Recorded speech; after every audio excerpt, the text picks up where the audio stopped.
السلام علیکم ورحمۃ اللہ وبرکاتہ۔ بسم اللہ الرحمن الرحیم، نحمدہ ونصلی علی رسولہ الکریم، اما بعد۔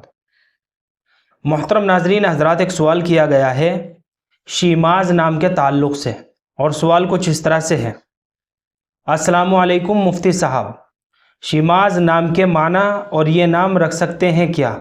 ضرور جواب دیں پلیز، جزاک اللہ۔ وعلیکم السلام ورحمۃ اللہ وبرکاتہ۔ دیکھیے، شیماز نام ہم نے بہت تلاش کیا، فیروز اللغات کے اندر بھی اس کو کافی تلاش کیا، اور بھی اردو ڈکشنری کے اندر اس کو خوب تلاش کیا، لیکن یہ لفظ نہیں مل سکا۔ یہ کس زبان کا لفظ ہے اور اس کے معنی کیا ہے، واللہ اعلم۔ بظاہر تو یہ ایک مہمل لفظ معلوم ہوتا ہے، اس لیے بلا تحقیق اپنے بچے کا یہ نام بالکل بھی نہ رکھے۔ ہاں، فیروز اللغات کے اندر ایک نام ملتا ہے شیماس، آخر میں چھوٹے سین کے ساتھ شیماس۔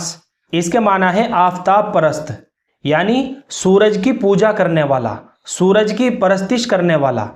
معنی کا لحاظ کرتے ہوئے بھی یہ نام بچے کے لیے مناسب معلوم نہیں ہوتا، اس لیے اگر آپ نے لڑکی کے نام کے تعلق سے سوال کیا ہے تو آپ صحابیات کے ناموں میں سے کوئی ایک نام منتخب کریں۔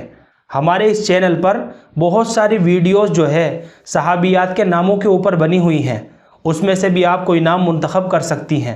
اور اگر آپ لڑکے کے تعلق سے پوچھنا چاہتے ہیں تو آپ صحابہ کرام، انبیاء کرام یا پھر بزرگان دین کے ناموں میں سے اپنے بچے کا کوئی نام منتخب کیجئے۔ شیماز نام ہم اپنے بچے کا بالکل بھی نہیں رکھ سکتے، کیونکہ بلا تحقیق ایسے نام ہمیں نہیں رکھنے چاہیے۔ مجھے امید ہے کہ آپ سبھی حضرات کو اچھی طرح سمجھ میں آ گیا ہوگا۔ اللہ ہم سب کو سنت و شریعت پر پابند فرمائے۔ فقط واللہ اعلم۔